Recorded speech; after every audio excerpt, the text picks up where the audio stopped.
जो कहते थे कि तुझसे ना हो पाएगा, हम उनको करके दिखाएंगे। याद रखना मेरे दोस्त, एक दिन टॉपर बन के आएंगे। जय हिंद दोस्तों, स्वागत है आप सभी का अपने ही यूट्यूब चैनल में। दोस्तों आज की इस वीडियो में हम लोग क्लास 12 का पिछले बार जो बोर्ड एग्जाम हुआ था ज्योग्राफी का, उसका प्रीवियस इस ईयर जो क्वेश्चन है दोस्तों, उसका हम लोग कंप्लीट सॉल्यूशन करने वाले। दोस्तों आप लोगों को पता ही होगा कि ये जो प्रीवियस ईयर क्वेश्चन है, इससे हमारे बोर्ड एग्जाम में कितने सारे क्वेश्चन पूछे जाते हैं। तो आपके एग्जाम के दृष्टिकोण से काफी ज्यादा महत्वपूर्ण हो जाता है ये वीडियो। देखना क्या कि दोस्तों कि आपको ये जो 35 क्वेश्चन में से आप कितने क्वेश्चन के आंसर आप सही कर पा रहे हैं। आपको मुझे उम्मीद है दोस्तों कि आप बहुत सारे क्वेश्चन के आंसर आपको पहले से पता होगा, ठीक है। लेकिन दोस्तों आपको मानना है कि ये जो क्वेश्चन है ये मेरा इस वर्ष का क्वेश्चन है और आपको हर एक क्वेश्चन का आंसर आप कर पा रहे हैं कि नहीं, ये आपको देखना है, ठीक है। दोस्तों एग्जाम हॉल में वही स्टूडेंट अच्छे कर पाते हैं जो अच्छी तरीके से पढ़े होते हैं। दोस्तों आपको पढ़ना तो बहुत कुछ है, लेकिन दोस्तों आपको सिलेबस के अनुसार जो आपके एग्जाम के दृष्टिकोण से इंपॉर्टेंट है, आपको अब कम समय में वही पढ़ना, ठीक है। दोस्तों यदि आप क्वेश्चन को पढ़े रहिएगा तो आप आसानी से वहाँ पे टिक कर सकते हैं, ठीक है। लेकिन दोस्तों यदि आप क्वेश्चन को नहीं पढ़े रहिएगा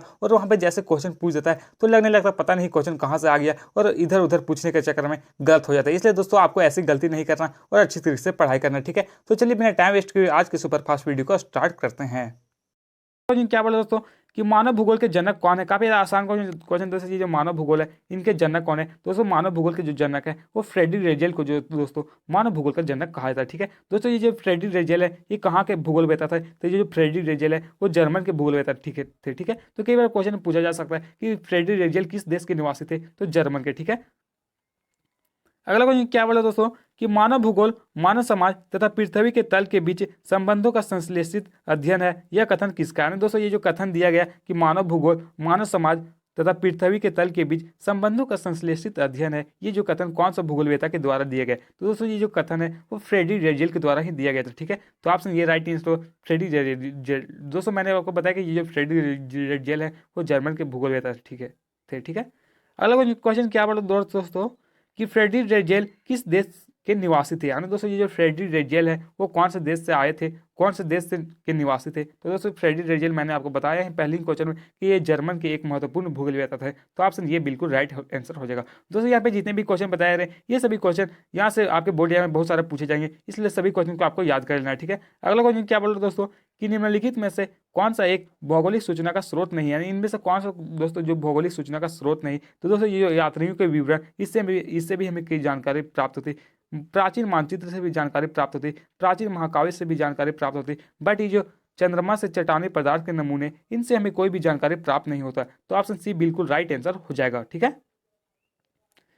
अगला क्वेश्चन क्या बोल रहा है दोस्तों कि निम्नलिखित में से कौन सामाजिक भूगोल का उप क्षेत्र नहीं है। ना आपको बताएं इनमें से कौन सा जो है वो सामाजिक भूगोल का उप क्षेत्र नहीं है। तो दोस्तों ये जो सांस्कृतिक भूगोल है वो भी सामाजिक भूगोल के अंतर्गत आता है, चिकित्सा भूगोल भी सामाजिक भूगोल के अंतर्गत आता है और ऐतिहासिक भूगोल दोस्तों सामाजिक भूगोल के अंतर्गत आता है। बट ये जो कृषि भूगोल है ये सामाजिक भूगोल के अंतर्गत नहीं आता है। तो ऑप्शन बी राइट आंसर होगा कृषि भूगोल। दोस्तों ये कृषि भूगोल है वो कौन सा भूगोल के अंतर्गत आता है। तो ये जो कृषि भूगोल है वो आर्थिक भूगोल के अंतर्गत आता है, ठीक है। तो कई बार क्वेश्चन पूछा जाता है कि कृषि भूगोल कौन सा भूगोल के अंतर्गत आता है, तो आर्थिक भूगोल।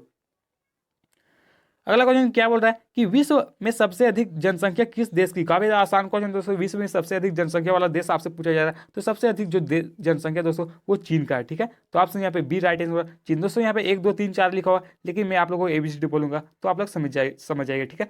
दोस्तों आपसे क्वेश्चन पूछा जाता है कि जो भारत है इसका स्थान केवल स्थान पे है जनसंख्या की दृष्टि से। तो दोस्तों जनसंख्या की दृष्टि से भारत का जो है वो सेकेंड स्थान पे है, ठीक है। तो कई बार क्वेश्चन में पूछा जा सकता है। दोस्तों बात के तीसरा स्थान पे कौन सा देश है, तो तीसरा स्थान पे अमेरिका है, ठीक है। चौथा स्थान पे इंडोनेशिया, पांचवें में ब्राजील और छठा स्थान पे पाकिस्तान है, ठीक है। दोस्तों क्वेश्चन में आपसे घुमा के पूछा जाता है कि विश्व में क्षेत्रफल की दृष्टि से सबसे बड़ा देश कौन सा है। तो क्षेत्रफल की दृष्टि से सबसे बड़ा जो देश है दोस्तों वो रूस है, ठीक है। और बात करें हमारा भारत जो है वो केवां स्थान पे आता है, तो भारत जो देश है वो क्षेत्रफल की दृष्टि से 7वां स्थान पे आता है। दोस्तों आपको डिटेल बाय डिटेल पढ़ना है तो आपका बोर्ड एग्जाम में एक भी क्वेश्चन गलत ना हो, एक भी क्वेश्चन ना छूटे, ठीक है।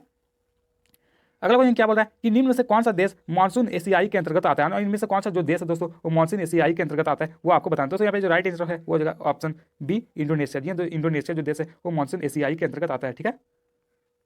नेक्स्ट क्वेश्चन 18 में क्या 8 में दिया गया दोस्तों कि विश्व की 90% जनसंख्या कितने प्रतिशत स्थल पर निवास करती है। दोस्तों विश्व का जो 90% जनसंख्या है वो मात्र कितने प्रतिशत भूभाग पर निवास करती है वो आपको बताना। दोस्तों विश्व का जो 100% में ये जो 90% जनसंख्या दोस्तों वो मात्र 10% भूभाग पर निवास करती है। तो ऑप्शन बी राइट आंसर 10%। दोस्तों यहाँ पे आपसे क्वेश्चन पूछा जा सकता है घुमा के कि विश्व का जो 10% जनसंख्या वो कितना प्रतिशत भूभाग पर निवास करती है। तो विश्व का जो 10% जनसंख्या दोस्तों वो 90% भूभाग पर निवास करती है। ठीक है, बट यहाँ पे क्वेश्चन में पूछा गया उल्टा, तो ऑप्शन बी राइट आंसर हो जाएगा। अगला क्वेश्चन क्या बोल रहा है कि निम्न में से कौन सा एक पुल फैक्टर है। आपको निम्न में से कौन सा जो दोस्तों वो पुल फैक्टर है। तो ये जो रोजगार के अवसर है ये पुल फैक्टर के अंतर्गत आते हैं। ऑप्शन डी राइट आंसर रोजगार के अवसर। अगला क्वेश्चन क्या बोला दोस्तों कि निम्न में से कौन जननांकीय संक्रमण की प्रथम अवस्था है। दोस्तों ये जननांकीय संक्रमण को मुख्य रूप से 3 भागों में बांटा गया, प्रथम अवस्था, द्वितीय अवस्था और तृतीय अवस्था। तो इनमें से कौन सा प्रथम अवस्था की एक विशेषता है दोस्तों। तो प्रथम अवस्था में जो जनसंख्या था वो जन्म दर वो मृत्यु दर दोनों उच्च था। तो यहाँ पे राइट आंसर दोस्तों ऑप्शन ये होगा जन्म दर एवं मृत्यु दर दोनों उच्च था। ठीक है, उच्च जन्म दर एवं उच्च मृत्यु दर। तो ऑप्शन ये बिल्कुल राइट आंसर हो जाएगा। अगला क्वेश्चन क्या बोला दोस्तों कि विश्व के किस देश में सबसे अधिक लिंगानुपात पाया जाता है। दोस्तों आपको बताना है कि विश्व में सबसे अधिक लिंगानुपात वाला देश कौन सा है। तो सबसे अधिक लिंगानुपात की बात करें तो सबसे अधिक जो लिंगानुपात है वो लाटविया देश का है। ठीक है, तो option C right answer Latvia. आपसे क्वेश्चन पूछा जा सकता है कि विश्व में सबसे कम लिंगानुपात वाला देश कौन सा है। तो सबसे कम लिंगानुपात वाला जो देश है दोस्तों वो यूएई है। ठीक है, यानी संयुक्त अरब अमीरात। दोस्तों यहाँ पे लिंगानुपात कम होने का जो मुख्य कारण है वो पुरुष कार्यशील जनसंख्या का प्रवास होना है। ठीक है, अगला क्वेश्चन क्या बोला जो कि काफी आसान क्वेश्चन है कि निम्न में से कौन सा आयु वर्ग कार्यशील जनसंख्या के अंतर्गत आता है। आपको सोचना चाहिए दोस्तों कार्यशील जनसंख्या के अंदर मुख्य रूप से कितने वर्ष के लोगों को शामिल किया जाता है। तो 15 वर्ष से लेकर के 59 वर्ष के जितने भी लोग हैं वो कार्यशील जनसंख्या के अंतर्गत आता है। ठीक है, तो ऑप्शन बी राइट होगा 15 से 59। दोस्तों ये जो 0 से 14 है इसमें मुख्य रूप से बाल आयु वर्ग के लोग शामिल किए जाते हैं, और ये 60 से प्लस है दोस्तों इसमें से जो वृद्ध आयु वर्ग के लोगों को शामिल किया जाता है। ठीक है, अगला क्वेश्चन क्या बोल रहा है कि ग्रामीण जनसंख्या किस प्रकार के व्यवसाय में संलग्न है। दोस्तों ये ग्रामीण जनसंख्या है वो ये कौन सी क्रियाकलाप सबसे अधिक करते हैं। तो दोस्तों हम लोग देखते हैं ग्रामीण क्षेत्र के जितने भी लोग होते हैं वो कृषि कार्य अन्य कृषि कार्य के अंतर्गत संलग्न होते हैं। तो ऑप्शन सी राइट होगा कृषि कार्य। ठीक है,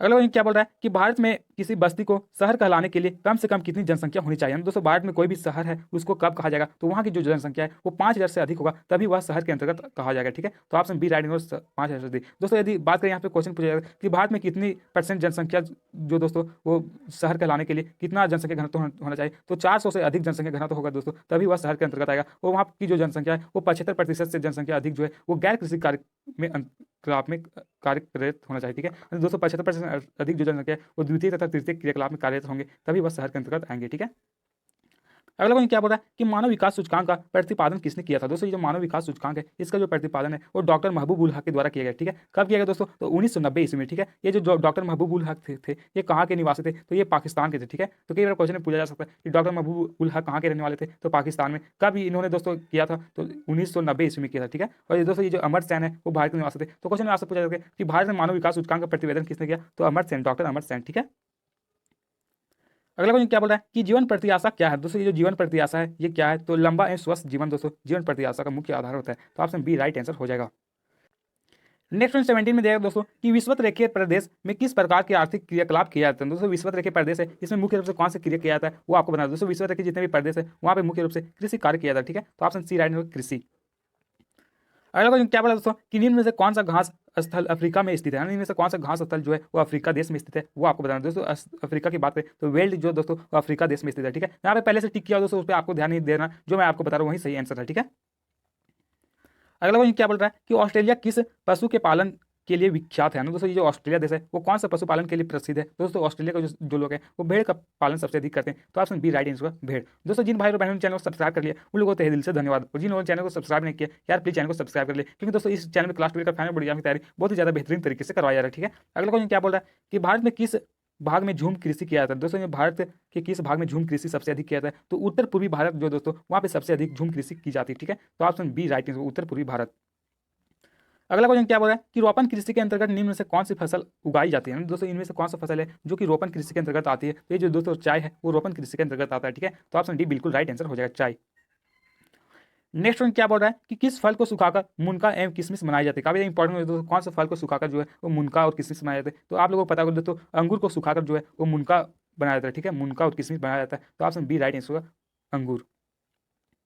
अगला क्वेश्चन क्या बोल रहा है कि अंगूर की कृषि किस प्रकार की कृषि है। दोस्तों ये अंगूर की कृषि है वो कौन सी कृषि के अंतर्गत आता है। तो अंगूर की कृषि दोस्तों वो भूमध्य सागरीय कृषि के अंतर्गत आता है। ठीक है, तो ऑप्शन ये राइट आंसर भूमध्य सागर पर। दोस्तों जितने भी खट्टे फलों का जो उत्पादन दोस्तों वो हमेशा भूमध्य सागर के किनारे किया जाता है। ठीक है, अगला क्वेश्चन क्या बोल रहा है कि बांग्लादेश का आयु लिंक पिरामिड किस आकृति क्या है दोस्तों? ये जो बांग्लादेश है इसका आयु लिंग पिरामिड जो है वो कौन सा आकृति का है वो आपको बताना। दोस्तों बांग्लादेश का जो आयु लिंग पिरामिड है वो त्रिभुजाकार है, ठीक है। तो राइट आंसर क्या होगा? त्रिभुजाकार। दोस्तों जिस देश का आयु लिंग पिरामिड जो है वो त्रिभुजाकार है वो हमेशा उच्च जन्म दर को दर्शाता है, ठीक है। तो आपसे क्वेश्चन पूछा जा सकता है कि त्रिभुजा लिंग अनुपात किस दर को दर्शाता है? तो उच्च जन्म दर को, ठीक है। अगला क्वेश्चन क्या बोल रहा है कि निम्नलिखित में से किस महाद्वीप में जनसंख्या वृद्धि दर सर्वाधिक है? यानी इनमें से कौन सा महाद्वीप है दोस्तों जहाँ की जनसंख्या वृद्धि दर यहाँ पे पूछा जा रहा है, ठीक है। तो सबसे अधिक जनसंख्या वृद्धि दर वाला महाद्वीप की बात करें तो अफ्रीका महाद्वीप का जनसंख्या वृद्धि दर सबसे अधिक है। क्वेश्चन आपसे पूछा जा सकता है कि सबसे अधिक जनसंख्या वाला महाद्वीप कौन सा है? तो सबसे अधिक जनसंख्या वाला महाद्वीप एशिया है। और क्षेत्रफल की दृष्टि से बात करें तो एशिया जो दोस्तों वो सबसे बड़ा महाद्वीपों में से एक है, ठीक है। अगला क्वेश्चन क्या बोल रहा है कि निम्न में से कौन उद्योग को प्रभावित करने वाला एक भौतिक कारक है? आप बताएं दोस्तों इनमें से कौन सा उद्योग को प्रभावित करने एक भौतिक कारक के अंतर्गत आता है? तो जलवायु भी दोस्तों उद्योग को काफी ज्यादा मायने रखता है प्रभावित करने में, कच्चा माल भी काफी ज्यादा इंपॉर्टेंट होता है, ऊर्जा के स्रोत भी होते हैं। तो ऑप्शन डी राइट आंसर। इनमें से सभी ये सभी दोस्तों ये उद्योग को काफी ज्यादा प्रभावित करते हैं, ठीक है। अगला क्वेश्चन क्या बोल रहा है कि सूती वस्त्र उद्योग का कच्चा माल क्या होता है? दोस्तों ये सूती वस्त्र उद्योग है इसका कच्चा माल क्या होता है? तो कपास राइट आंसर हो जाएगा, ठीक है। किसी भी सूती उद्योग के लिए कपास की काफी आवश्यकता होती है तभी तो किसी भी कपड़ा का उत्पादन होगा, ठीक है। अगला क्वेश्चन क्या बोल रहा है कि शिकागो कहाँ स्थित है? मुझे पता है कि इस क्वेश्चन का आंसर आप सभी को पता होगा। ये जो शिकागो शहर है वो संयुक्त राज्य अमेरिका में स्थित है, ठीक है। तो option B right answer USA. अगला क्वेश्चन क्या बोल रहा है कि निम्न में से कौन सा लो इस्पात केंद्र यूक्रेन में स्थित है? दोस्तों इनमें से कौन सा जो लो इस्पात केंद्र है वो यूक्रेन में स्थित है वो आपको बताना है। दोस्तों ये जो क्रोवोई है दोस्तों वो यूक्रेन देश में स्थित है, ठीक है। तो ऑप्शन सी राइट होगा क्रोवोई। अगला क्वेश्चन क्या बोल रहा है दोस्तों कि रूर क्षेत्र किस देश में स्थित है? दोस्तों ये जो रूर क्षेत्र है वो कोयला उत्पादन के लिए काफी ज्यादा फेमस है। तो जर्मनी जो दोस्तों उसे रूर क्षेत्र भी कहा जाता है, रूर प्रदेश के नाम से जाना जाता है। तो दोस्तों ये जो जर्मनी है वो रूर प्रदेश के लिए जाना जाता है। वो क्वेश्चन आपसे पूछा जाता है कि भारत का जो रूर प्रदेश है वो किसे कहा जाता है? दोस्तों भारत का जो रूर प्रदेश है वो झारखंड को कहा जाता है, ठीक है। अगला क्वेश्चन क्या बोल रहा है कि यूनानी शब्द मेगापोलिस का अर्थ क्या होता है? दोस्तों ये जो यूनानी शब्द है इसका ये जो मेगापोलिस है इसका अर्थ क्या होता है? तो इसका जो अर्थ होता है वो विशाल नगर होता है, ठीक है। तो ऑप्शन ये राइट आंसर होगा विशाल नगर। अगला क्वेश्चन दिया गया जो कि काफी इंपॉर्टेंट क्वेश्चन है कि निम्न में से किस प्रकार की बस्ती सड़क, नदी या नहर के किनारे होता है? दोस्तों कौन सा प्रकार की जो बस्ती है वो सड़क या फिर नदी के किनारे होता है? तो रेखीय प्रतिरूप, ठीक है। ऑप्शन बी राइट आंसर रेखीय प्रतिरूप। अगला क्वेश्चन क्या बोल रहा है दोस्तों कि संघर्ष शब्दावली का प्रयोग सर्वप्रथम किसने किया था? दोस्तों ये जो संघर्ष शब्दावली है इसका प्रयोग सबसे पहली बार दोस्तों किसके द्वारा किया? तो पैट्रिक गैडिज के द्वारा पहली बार इस शब्द का प्रयोग किया गया। तो ऑप्शन बी राइट आंसर हो जाएगा। अगला क्वेश्चन क्या बोल रहा है कि नैनीताल किस प्रकार का नगर है? दोस्तों ये जो नैनीताल है वो एक पर्यटन नगर के अंतर्गत आता है, ठीक है। तो ऑप्शन यहाँ पे राइट आंसर ऑप्शन सी पर्यटन नगर। अगला क्वेश्चन दोस्तों जो कि इस वीडियो का लास्ट क्वेश्चन है कि किस महाद्वीप में सबसे कम मिलियन सिटी है? दोस्तों इस क्वेश्चन का आंसर आप सभी लोग कमेंट बॉक्स में कमेंट करके जरूर लिखें कि किस महाद्वीप में जो है वो सबसे कम मिलियन सिटी है। मैं देखना चाहता हूँ कि कितने स्टूडेंट सही इस क्वेश्चन का आंसर कमेंट बॉक्स में कमेंट करके करते हैं, ठीक है। तो दोस्तों इस प्रकार से हम लोगों ने पिछले बार जो क्वेश्चन पूछा गया था प्रीवियस ईयर्स क्वेश्चन उसका हम लोग कंप्लीट सॉल्यूशन को कर लिए। दोस्तों आप 35 क्वेश्चन में से कितने क्वेश्चन का आंसर आप सही कर पाए प्लीज ईमानदारी पूर्वक कमेंट बॉक्स में कमेंट करके जरूर लिखिएगा, क्योंकि दोस्तों मैं हर एक स्टूडेंट का कमेंट पढ़ता हूँ। और दोस्तों जब आप क्लास 12 का फाइनल बोर्ड एग्जाम में अच्छे खासे नंबर लाना चाहते हैं तो दोस्तों आपको अच्छी तरह से पढ़ाई करना है। दोस्तों इसके बाद मैं आप लोगों को दोस्तों एक वीडियो बनाऊंगा जिसमें 200 से 250 क्वेश्चन सिर्फ ज्योग्राफी से रहेगा, ठीक है। दोस्तों उस वीडियो को आप सिर्फ जाकर देख लीजिएगा, आपका जो बोर्ड एग्जाम के लिए काफी ज्यादा हेल्पफुल साबित होगा। और जिन भाई और बहनों ने चैनल को सब्सक्राइब कर लिया उन लोगों को तहे दिल से धन्यवाद। और जिन लोगों ने चैनल को सब्सक्राइब नहीं किया यार प्लीज चैनल को सब्सक्राइब कर ले, क्योंकि दोस्तों इस चैनल में क्लास 12 के फाइनल बोर्ड एग्जाम की तैयारी बहुत ही बेहतरीन तरीके से करवाया जा रहा है, ठीक है।